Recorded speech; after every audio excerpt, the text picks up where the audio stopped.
Oh my goodness. How do you do revision assistant? That's a great question, Kat. Hey, can I have that chair? Because I'm old and tired and want to sit down.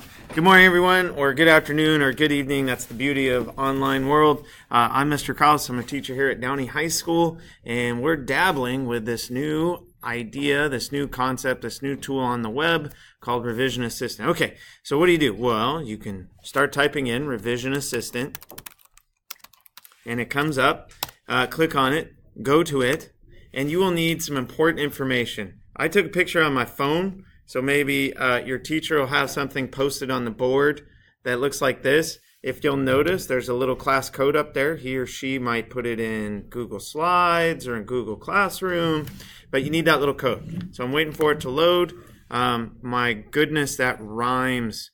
When you get to the sign-in page, real easy, scroll down and look for OR. You want to sign in with your Schmoogle, your Google.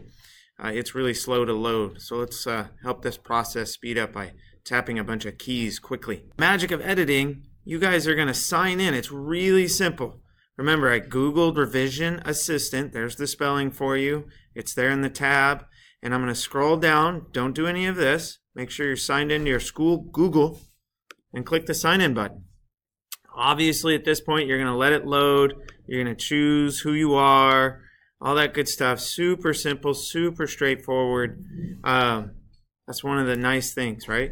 You want to click I agree, scroll down, find the enter button, and you need that class code. Remember, I showed you the picture in my phone, so that's the code I'm going to enter. Your teachers will be different, right? Make sure you use the one that your teacher gives you. Type in that code, and you hit the plus sign.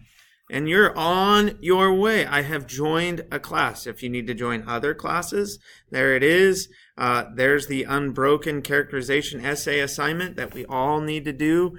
And good luck, you guys. Remember, if you need any extra help or questions or concerns about tech and school related to Downey High School or beyond, I will do my best to help. This has been Dave Kraus, teacher here at Downey High School. Thanks for watching.